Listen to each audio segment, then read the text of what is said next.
Hello my lovelies, welcome back to my channel. It has been a while since I posted on my YouTube, but it's that time of year where I come out of hibernation to do a book tag, and that is the mid-year book freakout tag.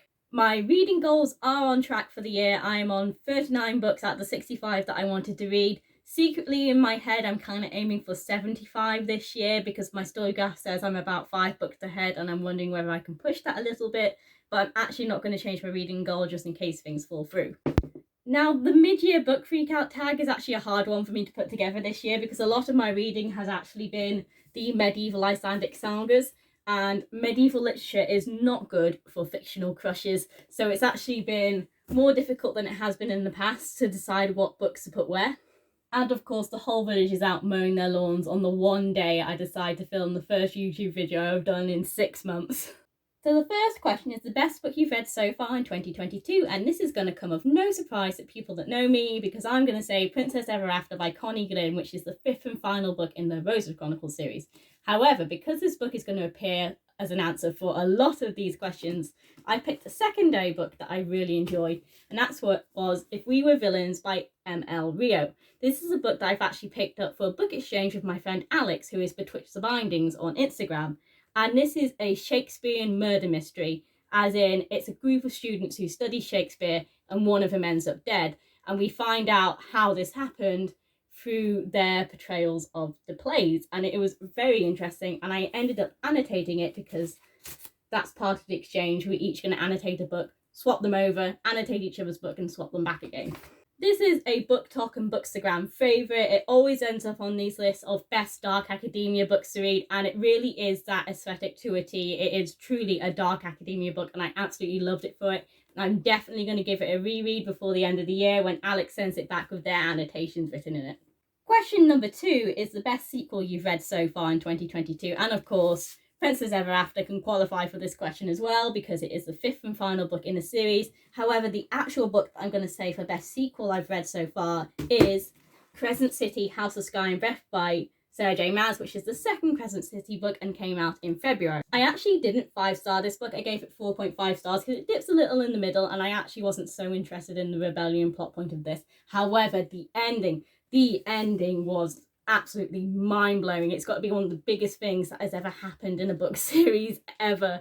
It really just reminds me of why I love Sarah J Maas so much, even when her writing is flawed and all her plot points are a little bit flawed. She just gives me a feeling that no other author can quite reach. Possibly Connie Glynn, but Connie Glynn's a lot more wholesome than Sarah J Maas. And wow, I can't emphasize enough how incredible the ending of this book is and how it ties together all the Sarah J Maas universe. It's just a mind-blowing situation, and for that reason I'm giving this book best sequel so far in 2022. Question number 3 is new release you haven't read yet but want to, and I've actually got them because they are both pre-orders that I haven't got around to reading yet. The first is Book of Night by Holly Black. This came out in May, and the second is Forging Silver into Stars by Bridget Kemmerer, which came out in June. Now, I love Holly Black's Cruel Prince series, and this I think is her first delve into adult fantasy, and it is one of these heist situations where our main character needs to steal something as well as still putting in a large amount of lore by the sounds of it.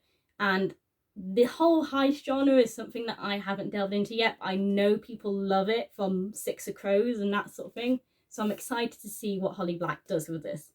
Whereas Book of Night I think is a standalone. Forging Silver into Stars is actually a follow-up book to the original Cursebreaker trilogy by Bridget Kemmerer. So you have to read the Cursebreaker trilogy first because this book is set 4 years after the events of that trilogy and follows one of the side characters, Taisho, as the main character. I 5-starred every book in the Cursebreaker series. I really love them. They're an urban fantasy in the sense that you still have our modern world, but you also have the separate fantasy world and you can travel between the two. So it just adds that extra element that you don't see in pure fantasy books. And I'm really excited to see whether that's going to be delved into more following the fact of the events of the 3rd and final Cursebreaker book. Another reason why I'm so excited to carry on with the Cursebreaker world in this book 4 years later is the fact that I finally read the 3rd Cursebreaker trilogy book this year, A Vow So Bold and Deadly, and it's one of the few 5 stars I've given this year to a book that wasn't a reread, a Connie Glynn book, or Sarah J. Maas book. So that was one of my top books of the year. So I'm excited to see how this world continues a couple of years later. Question number 4 is the most anticipated release for the second half of the year, and I've actually got a pre-order on it, and that is Kingdom of the Feared, which is the third and final book in the Kingdom of the Wicked trilogy. I've read book 1, absolutely loved it. I haven't read book 2 yet, but I've got really high hopes from what I've heard about it, so therefore I've got book 3 on pre-order. The second book that I'm looking forward to for the rest of the year is Brigid Kemmerer's Defend the Dawn, which is a sequel to Defy the Night. I haven't actually read Defy the Night yet, but I love Brigid Kemmerer's Cursebreaker trilogy so much that I have high hopes for this. So once I read this, if it's really good like I'm expecting it to be, I'll definitely put a pre-order for book 2 on Defend the Dawn. Gonna need my tea for question number 5. Question number 5 is biggest disappointment. My biggest disappointment of the year was Piper C.J.'s A Night in Its Moon. I bought this on Kindle. Really glad I didn't buy a physical copy because this book had problems. It was advertised as a very lore-heavy bisexual fantasy, which was great because it's written by a queer author who has an MA in myths and folklore, so I expected it to be brilliant. And the TikTok hype really emphasised this bisexual fantasy element, except you didn't get any bisexual romance happening in book 1. She's written 4 of these books, and book 2, 3, and 4 have yet to be released, and apparently that bisexual romance is going to happen later on in the series, but it didn't happen in book 1 as it was advertised to be. I think we were introduced to one of the characters that it was going to be involved in this bisexual love triangle, but it didn't happen, so it wasn't what it was advertised to be. The book also had writing issues. The edition of the book that I've read was the one that released on release day, which is the first edition, but the author has since re-released book 1 with edited grammar and stuff, because you could see those grammar mistakes in the first edition and the version that I read. So that was a bit, took away from the reading experience a little bit.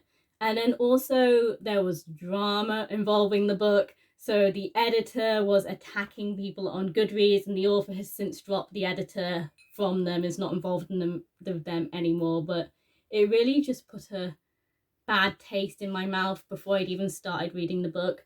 So I was really excited for a epic bisexual fantasy with lots of lore, and what I got was sort of like a half-edited book with no bisexual romance in it at all.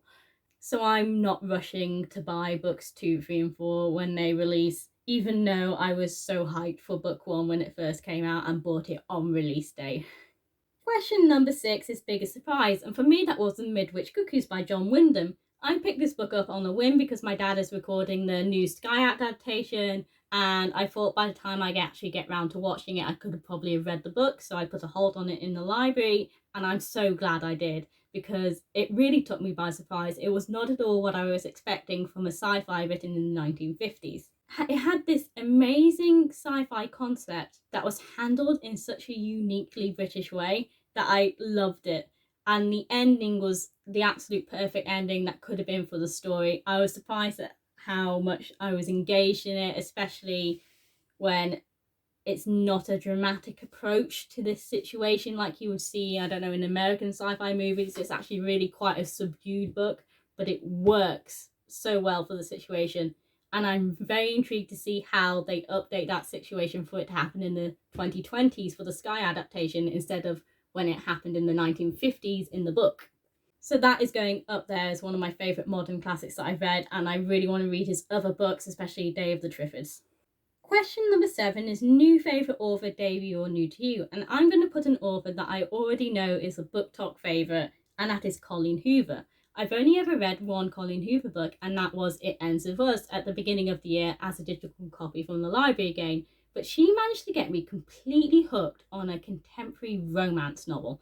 That doesn't happen. I don't like those sort of books, but she picked a story with a dark and emotional twist and wrote about it with such sensitivity that I was absolutely taken away by it. And that's why she's a new favourite author for me, because she got me, a high fantasy reader, to absolutely love her contemporary romance book. And I've also heard that her other books are the same sort of contemporary romance, but with darker themes running through them. So I definitely want to pick more of her books, and I've got high expectations for them. Question number 8 is newest fictional crush, and I struggle to find one for this because, like I said, you can't pick a fictional crush out of the medieval Icelandic sagas, And I'm going to say something that seems quite contradictory and say Amaris from The Night in Its Moon. She is a beautiful character. However, my biggest fictional crush in the books that I've read so far this year remains to be Rune from the Crescent City books. It's not a new crush, but long-haired fae with tattoos and a leather jacket and a sword. How could you not? Question number 9 is newest favourite character, and this is another one that I struggled to find. I definitely absolutely loved Bina in The Princess Ever After, and she's always been one of my favourite characters from the Rosewood Chronicles book, but she's not a new favourite character. So Bina Faye is not a new favourite character. She's been a favourite character for the last 5 years. So who I'm actually going to say is Ethan Hallstrom from the Crescent City 2 House of Sky and Breath. He's not a new character. He was in Crescent City 1. However, he was a minor character then and a bit of a dick. In Crescent City 2, he becomes much more of a prominent character and gets a lot of emotional development and ends up actually being quite wholesome. I love that scene where he's play fighting with the sword and ends up breaking the coffee table. And you get a lot of strong character development in the way he handles the Track Alpha Wolf situation with the astronomer. And I'm excited to see where that storyline goes. I'm actually going to put question 10 and question 11 together, and that is a book that made you cry and a book that made you happy. So of course, this is where we circle back round to Princess Ever After by Connie Glynn. I was crying at the start of the book because all our characters were scattered, but then I was crying at the ending and crying at where all our characters end up because I was so incredibly happy for them. These characters feel like family. They're people that I just adore and have loved for the last 5 years. So I was crying happy tears at where they all ended up at the end of the series. Question number 12 is the most beautiful book you bought this year, and that has got to be V.E. Schwab's Gallant. I mean, look at that. You've got the dust jacket with the 2 houses on the top. You've also got the sprayed edges with the 2 houses and the roses at the top of one of the houses and the dead fawns at the bottom for the other house. Speaking of the 2 houses, you've also got on the front of the hardcover, both of them there, and it doesn't stop there. It's even more beautiful inside, and each chapter has these beautiful illustrations. So you've got stuff like this, as well as illustrations like the ink drawings, and you've also got the diary pages as well, especially when you get towards the middle. And it's just an incredibly beautifully crafted book. It's a beautiful object.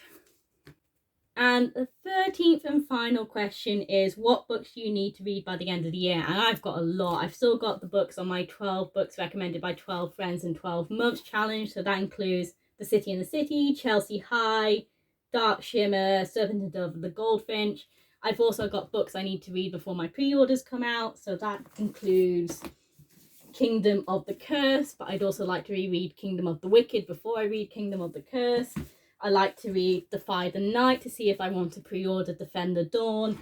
And then I've also got books that I pre-ordered the sequels to this year, but I haven't actually read book 1 for yet. So that includes Realm Breaker and Blade Breaker.